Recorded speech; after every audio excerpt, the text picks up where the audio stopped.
సమస్త ప్రాపంచిక విషయాల నుండి మనసును నిలిపి కేవలము ధర్మపైన మనసు నిలిపి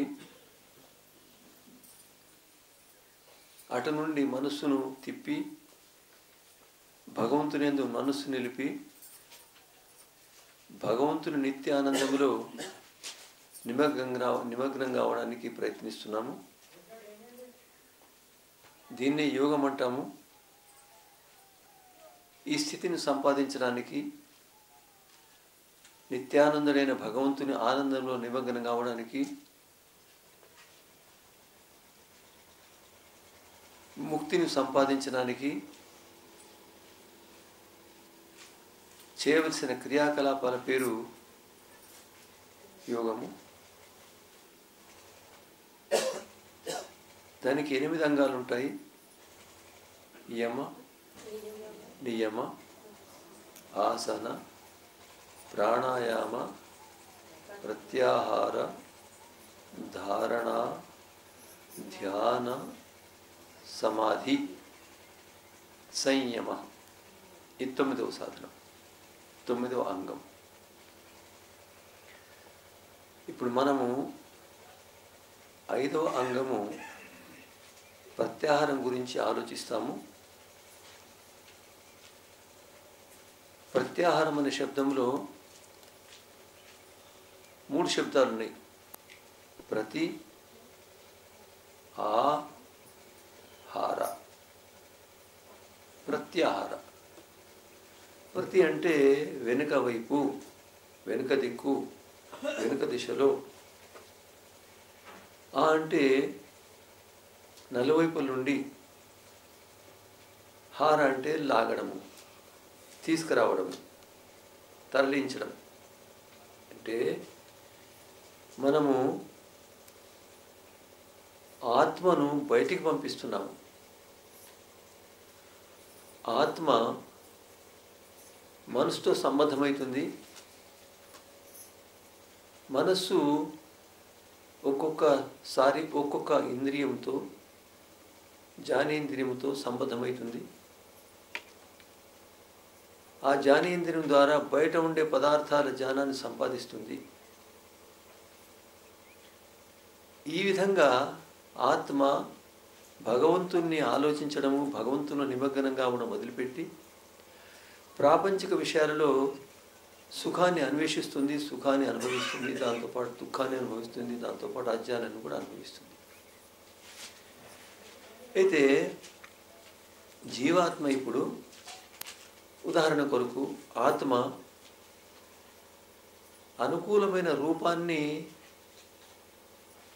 గ్రహించి ఆనందించాలనుకుంటుంది, సుఖాన్ని అనుభవించాలనుకుంటుంది. అది మొట్టమొదలు మనసుతో సంబద్ధమవుతుంది, కలిసిపోతుంది, మనస్సుకు ప్రేరణ ఇస్తుంది. మనస్సు నేత్రేంద్రియానికి ప్రేరణ ఇస్తుంది, నేత్రేంద్రియంతో సంబద్ధమవుతుంది. నేత్రేంద్రియము బయట ఉండే రూపంతో సంబద్ధమవుతుంది. ఆ బయట ఉండే రూపము నేత్రేంద్రియములో ప్రవేశిస్తుంది. నేత్రేంద్రియము తన జ్ఞానాన్ని మనసుకు అర్పిస్తుంది. మనసు తన జ్ఞానాన్ని ఆత్మకు అర్పిస్తుంది. అప్పుడు ఆత్మ 2 విధాల అనుభూతిని సంపాదిస్తుంది. ఒకటి, అనుకూలంగా ఉంటే, రూపం అనుకూలంగా ఉంటే సుఖము, ప్రతికూలంగా ఉంటే దుఃఖము. ఈ 2 సందర్భాల్లో అజ్ఞానాన్ని మాత్రం తప్పనిసరి సంపాదిస్తుంది. అజ్ఞానం దానికి లభిస్తుంది, అజ్ఞానంలో నిమగ్నమైపోతుంది. అయితే ఈ విధంగా జీవాత్మ బయట ప్రపంచంలో తిరిగినంత వరకు, బయట ఆలోచిస్తూ ప్రయత్నిస్తున్నంత వరకు భగవంతుడు సాక్షాత్కారం కాదు. మనుషుడు తాను గదిలో ఉండి ద్వారం తెరిచి బయటకు చూస్తుంటే బయట పదార్థాలు కనిపిస్తాయి, కానీ గృహములో ఉండే, ఇంటిలో ఉండే, గదిలో ఉండే పదార్థాలు కనిపించవు. అదేవిధంగా ఆత్మలో భగవంతుడు ఉన్నాడు. భగవంతుని సాక్షాత్కారం ఆత్మలోనే జరుగుతుంది. భగవంతుని సాక్షాత్కారము ప్రపంచం బయట జరగదు. ప్రపంచము లోపల భగవంతుని సాక్షాత్కారం జరగదు. శరీరం బయట భగవంతుని సాక్షాత్కారం జరగదు. శరీరము లోపల భగవంతుని సాక్షాత్కారం జరగదు. మనస్సు బయట భగవంతుని సాక్షాత్కారం జరగదు. మనస్సు లోపల భగవంతుని సాక్షాత్కారం జరగదు. ఆత్మ బయట భగవంతుని సాక్షాత్కారం జరగదు. కేవలము ఆత్మలోనే భగవంతుని సాక్షాత్కారం జరుగుతుంది. కాబట్టి మానవుడు యోగాభ్యాసం చేసేవాడు బయటి పదార్థాల నుండి తనను తాను భగవంతులో నిమగ్నం చేయడానికి మనస్సును, ఇంద్రియాలను తన అదుపులో ఉంచుకుంటాడు. ఈ విధంగా అదుపులో ఉంచుకోవడాన్నే ప్రత్యాహారం అంటాం. ప్రత్యాహారం అంటే లాగడం. ఉదాహరణ కొరకు ఒక ఆవు లేగనిస్తుంది. ఆవును మనము అడవి నుండి ఇంటికి తీసుకురావడానికి ప్రయత్నం చేయాలనుకుంటే ఆ లేగని తీసుకొని రావడం అవసరం. లేగని తీసుకొని వస్తే ఆవు దానంతట అదే వస్తుంది. రమ్మని చెప్పడానికి అవసరం లేదు, దాన్ని పట్టుకురావడం అవసరం లేదు. అదేవిధంగా మనము మనస్సును, ఇంద్రియాలను బయటి పదార్థాల నుండి లాగాలనుకుంటే మనస్సును భగవంతునిలో ఏకాగ్రం చేయడం, నిమగ్నం చేయడం. దానివల్ల ఏమవుతుంది? ఇంద్రియాలు వెనుకకు తిరిగి వస్తాయి. అవి తమ తమ కార్యాన్ని సాధించడం ఆపేస్తాయి. బయటి పదార్థాల పరిజ్ఞానం సమాప్తమవుతుంది. జీవాత్మ తన ఆత్మలో ఉండే పరమాత్మ సాక్షాత్కారం చేసుకుంటుంది. మనస్సును ఆత్మలో నిమగ్నం చేస్తుంది. ఇంద్రియాలు ఆత్మకు అనుకూలంగా మనస్సు ఎటువైపు వెళుతుంటే అటువైపు ఇంద్రియాలు కూడా పరిగెత్తుతాయి. ఇది ఎప్పుడు జరుగుతుందంటే భగవంతుని ఆనందాన్ని ఆస్వాదిస్తే, భగవంతుని ఆనందం లభిస్తే, భగవంతుని జ్ఞానము లభిస్తే, భగవంతుని బలము లభిస్తే, భగవంతుని శక్తి లభిస్తే, భగవంతుని సాహసము లభిస్తే, భగవంతుని ప్రీతి లభిస్తే, ఇటువంటి భగవంతుని గుణాలను బాగా తెలుసుకుని భగవంతుని గుణాల చింతనం చేస్తుంటే భగవంతుని వైపు మనసును తిప్పుతాడు. ఆ విధంగా పరిజ్ఞానం లేకపోతే ప్రాపంచిక పదార్థాలను అనుభవించి సుఖాన్ని అనుభవించాలనుకొని ప్రయత్నం చేస్తూ ఉంటాడు. మనము ఈ ప్రత్యాహారాన్ని చేస్తే అప్పుడు మనము ఇంద్రియాల నుండి మనస్సును బయట నుండి ఆపి భగవంతులో నిమగ్నం చేయడం అవసరం ఉండదు. అవసరము జరగదు, అవసరము కాదు. అయితే ఈ విధంగా మనం పరిజ్ఞానాన్ని సంపాదించాలి. ఈ పరిజ్ఞానం ఎక్కడికి వెళ్ళొస్తుంది? ప్రత్యాహారం కొరకు అవసరమైన జ్ఞానం ఎక్కడికి వెళ్ళొస్తుందంటే యమ, నియమ, ఆసన, ప్రాణాయామ వీటిని సరి అయిన పద్ధతిలో అనుసరిస్తే ప్రత్యాహారానికి కావలసిన పరిజ్ఞానం లభిస్తుంది. ఉదాహరణ కొరకు నేను ఒక విషయాన్ని తీసుకుంటాను. మొట్టమొదలు యమము. యమాలలో మొదటిది అహింస. అహింస అంటే రెండు శబ్దాలు లేదు దాంట్లో. అహింస అంటే హింస కాకుండా ఉండడము. హింస అంటే ఏమిటిది? ఇతరులకు అపకారము చేయాలనే భావన హింస. అపకారం చేయకుండా ఉండే భావన సరిపోదు.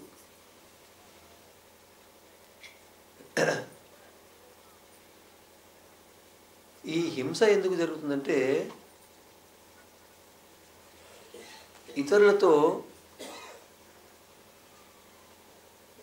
తనకు అపకారం జరుగుతుందనే భావనతో అపకారాన్ని దూరం చేయడానికి హింస చేస్తుంటాడు.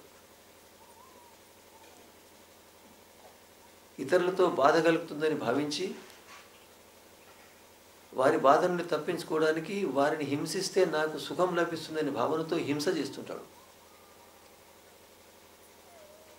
అయితే ఆ హింసను దూరం చేయడానికి ఏం ఉపాయం చేయాలి? అహింసను పాటించాలి. అహింసను పాటించాలంటే హింస చేయకూడదు. హింస చేయకూడదంటే ఈ యంత్రం హింస చేయడం లేదు, ఈ గడియారం హింస చేయడం లేదు, రాయి హింస చేయదు, ఇటుకలు హింస చేయవు. హింస చేయకపోవడం అంటే కాదు. అహింస అంటే హింసను మానివేయడం కానే కాదు.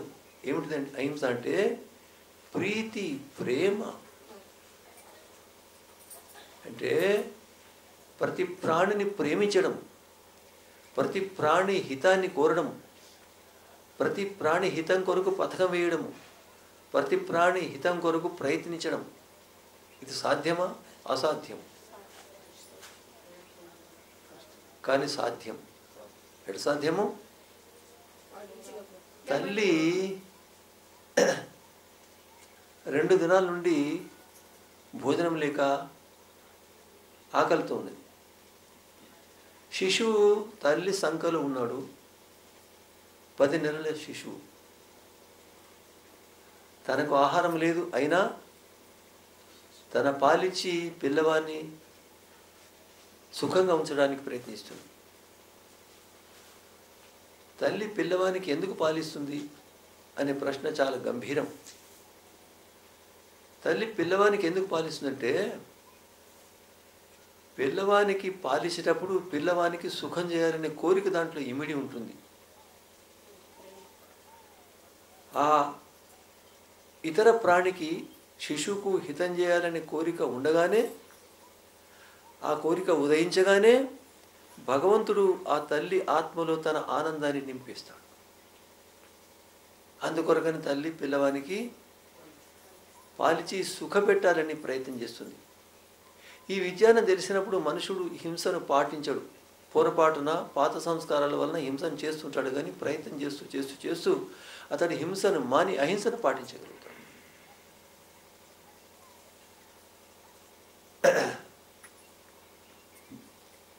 మనం భగవంతుణ్ణి సాక్షాత్కారం చేసుకుంటామా? మీలో భగవంతుని సాక్షాత్కారం ఎంతమందికి అయిందో చేతులు లేబట్టి నాకు చెప్పండి. మిగతా వారికి భగవంతుని సాక్షాత్కారం కాలేదు. నేనేమంటున్నానంటే, మీకు అందరికీ భగవంతుని సాక్షాత్కారం అయింది, అవుతుంది. కానీ మీరు గ్రహిస్తే అది తెలుస్తుంది, లేకపోతే తెలియదు. నేను 3 విధాల భగవంతుని సాక్షాత్కారాన్ని మీకు చెప్పడానికి ప్రయత్నం చేస్తాను. మీకు అందరికీ భగవంతుని సాక్షాత్కారం జరుగుతుంది. ఏ విధంగా జరుగుతుందంటే, మానవుడు గాఢ నిద్రలో నిద్రిస్తాడు. ఉదయం మేల్కొంటాడు. రాత్రిలో నేను నిద్రించాను, చాలా ఆనందం అయిపోయింది అంటాడు. ఆనందం ఎక్కడికి వచ్చే? అయితే ఆత్మ మనసుతో సంబంధము సమాప్తం చేస్తుంది. అప్పుడు మనసు ఏం చేస్తుందంటే, ఆత్మను భగవంతుడితో కలుపుతుంది, సమాప్తం. కానీ ఆత్మకు అప్పుడు తమో గుణ ప్రభావం ఉండడం వల్ల, శరీరంతో, మనసుతో, ఇంద్రియాలతో సంబంధం ఉండడం వల్ల, దీపం పైన ఒక వస్త్రం అడ్డు పెడితే ఏ విధంగా దీపం కాంతి తక్కువ కనిపిస్తుందో కానీ తక్కువ కనిపిస్తుందో, ఆ విధంగా భగవంతుని ఆనందం లభిస్తుంది, కానీ తక్కువ లభిస్తుంది తమో గుణ ప్రభావం. కానీ ఆ ఆనందాన్ని అనుభవించి మళ్ళీ గాఢ నిద్రలో నిమగ్నం కావడానికి ప్రయత్నిస్తాడు. గాఢ నిద్రలో మునిగే స్థితిలో వెళుతున్నాడు. విశ్రామం చేసి 5 నిమిషాలు అయింది, దినమంతా పనిచేసి అలసిపోయినాడు. అప్పుడు వచ్చి అప్పటినాయన గారు లేవండి అంటే, నేను పొద్దున మాట్లాడుతా స్వామీజీ. లేదు నేను చాలా దూరంకి వెళ్ళి, లేదు స్వామీజీ పొద్దున మాట్లాడతా, ఇప్పుడు అవసరం లేదు స్వామీజీ నేను మాట్లాడు. ఎందుకు? స్వామీజీ అంటే సమానం కదా. ఎందుకంటే ఇప్పుడు స్వామీజీ వలన కలిగే లాభం కంటే, సుఖం కంటే, నేను గాఢ నిద్రలో ఉంటే భగవంతుని సుఖం లభిస్తుందనే జ్ఞానం ఆత్మలో ఉంటుంది. అనుభూతి భగవంతుని సాక్షాత్కారం వల్ల జరుగుతుంది. తమగుణ ప్రధానం వలన తక్కువ ఆనందం లభిస్తుంది. ఒకటి. రెండవది, మనుషుడు ధర్మాన్ని ఆచరిస్తాడు. ధర్మం అంటే సత్యము, ధర్మం అంటే న్యాయము. ధర్మాన్ని ఆచరిస్తాడు. ధర్మాన్ని ఆచరించినప్పుడు అతనికి భగవంతుని ఆనందం లభిస్తుంది. కొందరు పాలలో నీళ్లు కలుపుతారు, కొందరంటే లక్షలలో ఒకరు తప్ప, కోట్లలో ఒకరు తప్ప. అయితే పాలలో నీళ్లు కలిపే వారికి పాల వలన వచ్చే పాల పేరుతో నీళ్ళకు వచ్చే ధనము కనిపిస్తుంది. కానీ పాలలో నీళ్లు కలపని వారికి భగవంతుని ఆనందం లభిస్తుంది. అందుకొరకనే లక్షలు కాదు కోటాన కోట్ల రూపాయలు ఇచ్చినా, చక్రవర్తి రాజ్యం ఇచ్చినా హరిశ్చంద్రుడు మాత్రం అసత్యం మాట్లాడేది. ధర్మాన్ని ఆచరించడం. ధర్మరాజు ఒకసారి తప్ప మిగతాప్పుడు ఎప్పటికీ ధర్మాన్ని ఆచరించారు. కారణము, ధర్మాన్ని ఆచరించడం వల్ల భగవంతుని ఆనందం అతని ఆత్మలో ప్రవేశిస్తుంది. ఆ దాన్ని అనుభవిస్తూ అతనికి ఒక విధమైన బలం వస్తుంది, జ్ఞానం వస్తుంది. మీరు పాలలో నీళ్ళు ఎందుకు కలుపుతున్నారంటే, లేదండి నేను కలపడం లేదు. ఒకవేళ నేను పాలలో నీళ్ళు కలిపినట్టయితే నేను పాల ధర కాదు, దానికి ఏ శిక్ష అంటే ఆ శిక్ష అనుభవించడానికి సిద్ధం, పరీక్షను చేయించండి అంటాడు బాలపూర్వకంగా. పాలలో నీళ్లు కలపని వ్యక్తికి ఒక విధమైన ఆనందం వస్తుంది, ఒక విధమైన బలం వస్తుంది, సమస్త ప్రపంచాన్ని ఎదుర్కోగలుగుతాడు.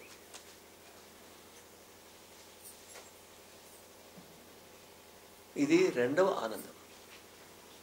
మూడోది పరోపకారం చేసిన.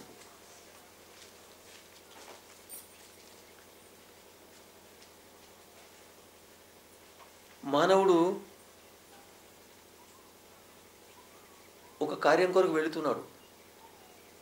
మార్గంలో ఒక వృద్ధుడు పడిపోయినాడు. అతడు తన కార్యాన్ని ఆపేసి వృద్ధుని దగ్గరికి వెళ్ళి అతన్ని లేపి నీళ్లు తాగించి పట్టిగట్టి ఇంటికి వదిలిపెట్టి వెళ్ళిపోతాడు.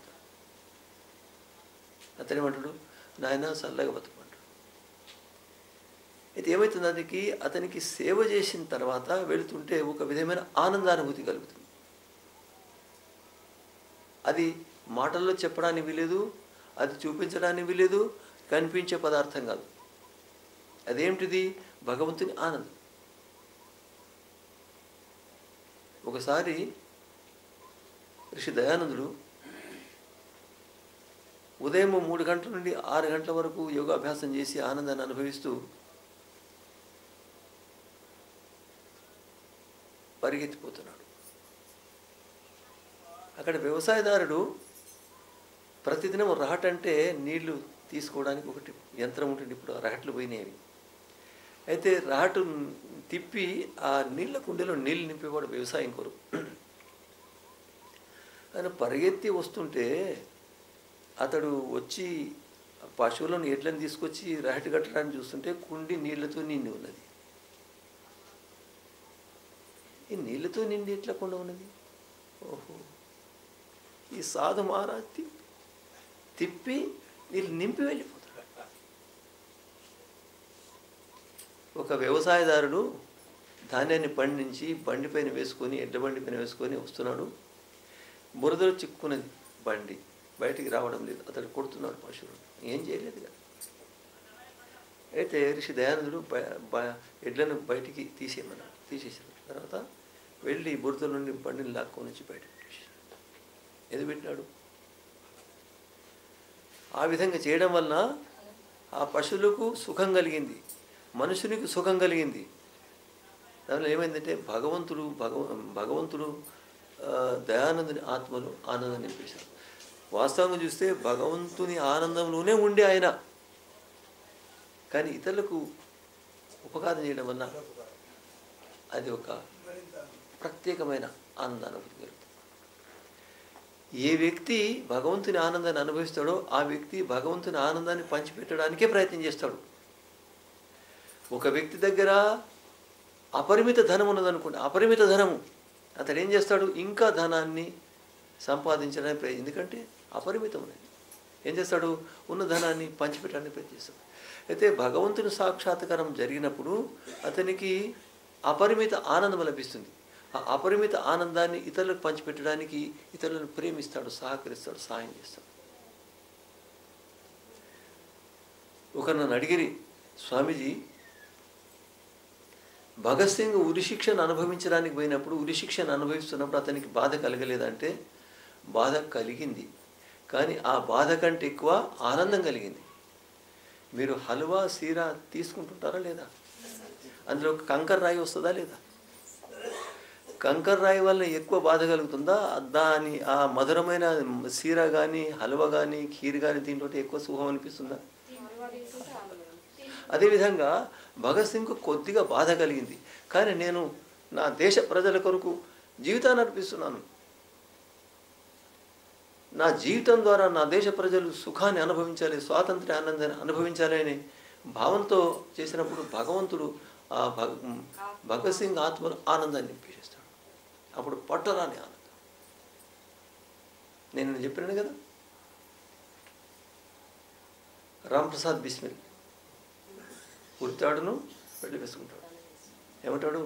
I wish the downfall of British empire, मैं अंग्रेजी शासन का సామ్రాజ్య का नाश चाहता हूँ. నేను అంగ్రేజీ సామ్రాజ్యాన్ని సమూలంగా పెకిలించి వేయడానికి కోరుతున్నాను. పెకిలించి వేయాలని ఇదేమిటంటే, పరోపకారం చేసినప్పుడు భగవంతుడు వారికి ఆనందాన్ని ఇస్తాడు. ఆ భగవంతుని ఆనందం కొరకే ప్రేమిస్తారు. మనం ఎవరైనా ప్రేమిస్తున్నామంటే భగవంతుని ఆనందం కొరకు లేదా ప్రాపంచిక పదార్థాల కొరకు, స్వార్థం కొరకు. దాన్ని స్వార్థం అంటాం, సకామ కర్మ అంటాం. అయితే ఈ విధంగా మనం భగవంతుని ఆనందాన్ని అనుభవిస్తాం. అయితే అహింస ద్వారా ఏం చేస్తాం? మనము భగవంతుని ఆనందాన్ని అనుభవించడానికి ప్రయత్నం చేస్తాం. ఈ విధంగా మనము పరిజ్ఞానాన్ని సంపాదిస్తాం. యమ నియమ ఆసన ప్రాణాయామ ప్రత్యాహార ధారణ ధ్యాన సమాధి వీటిని అనుసరించడం వలన అజ్ఞానము క్రమంగా నశిస్తుంది. స్వతహా అజ్ఞానం క్రమంగా నశిస్తుంది. భగవంతుని చదువుకోవడానికి, సమస్త దుఃఖాలను విముక్తులం కావడానికి, భగవంతుని ఆనందాన్ని అనుభవించడానికి కావలసిన పరిజ్ఞానం స్వతహా ఉదయిస్తుంది. దాని కొరకు ప్రత్యేకంగా వేరే ఏం భగవంతుని ఆనందాన్ని అనుభవించడానికి, దుఃఖాలను దూరం కావడానికి, మోక్షానికి కావలసిన సమస్త జ్ఞానం లభిస్తుంది. యమనియమాలను పాటిస్తే ఆ జ్ఞానం లభిస్తుంది. యమనియమాలను పాటిస్తూ భగవంతుని ఆనందాన్ని అనుభవించడానికి, సమస్త జ్ఞానాన్ని దూరం చేయడానికి, మోక్ష సుఖాన్ని అనుభవించడానికి మనం సమర్థులైతేమో వాటిని తప్ప మిగతా చేయవలసిన ప్రయత్నం మిగిలింది ఏముండదు, అన్ని దాంట్లో చేస్తాం. ఈ విధంగా మానవుడు ప్రత్యాహారం ద్వారా మనస్సును బాహ్యేంద్రియాలతో దూరం చేసేసి భగవంతులో నిమగ్నమవుతాడు. దీని ఏమంటాం మనము? ప్రత్యాహారం.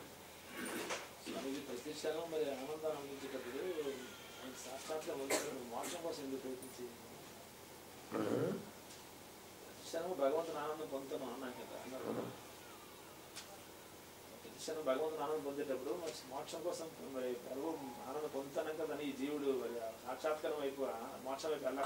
అవును. మీకు సిరా హల్వాలో కంకర కనిపిస్తే బాగుంటుందా, కంకర కల్పిస్తే బాగుంటుందా? కంకర లేనిది కావాలన్నా. ఈ శరీరం అంటే శరీరము జన్మ జర విపత్తి మరణము అపమానము సమ్మానము చలి బాధ ఎండ వేడిమి ఉన్నాయా లేదా? ఎంతసేపు అవుతుంది భగవంతుని ఆనందము? ఈ 100 సంవత్సరాలు. ఆ తర్వాత మళ్ళీ అంటే అది 36,000 వరకు సృష్టి ప్రళయం జరిగితే ఎంత కాలం పడుతుందో అంతవరకు శరీర బంధనం లేకుండా, దుఃఖము బాధ ఏమి లేకుండా ఆనందాన్ని అనుభవిస్తారు. కాబట్టి భగవంతుని శరీరం లేకుండా భగవంతుని ఆనందం దొరికేది, అది మోక్షం, అది అవసరం, ప్రతి మానవునికి అవసరం. రెండవది, మీరు ఇప్పుడు భగవంతుని ఆనందాన్ని అనుభవిస్తున్నాడు, మిమ్మల్ని 10 గంటలు ఇక్కడనే కూర్చున్నమంటే కాదు, బాధ అవుతుంది. ఆ బాధ మోక్షంలో ఉండదు. పూర్తిగా సమాధి అదే మోక్షం రావాలంటే వేదాలు రావాలా అక్కర్లేదా? వేద జ్ఞానంతో సంబంధం లేదా? వేదాలు చదవాలి. వేదాలు చదవకుండా జ్ఞానం లభిస్తే సరే, కానీ వేదాల్లో ఉండే జ్ఞానం మాత్రం లభించాలి. వేదాలు చదివితే లభించినా సరే, చదవకపోతే లభించినా సరే. ఉదాహరణ కొరకు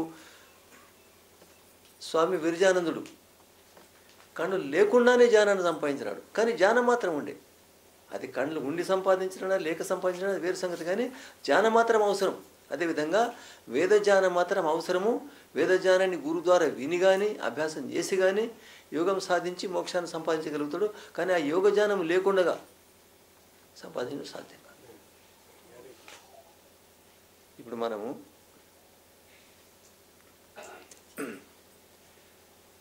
ఇంకా కొన్ని భగవంతుని గుణాల గురించి ఆలోచిస్తాము. మనము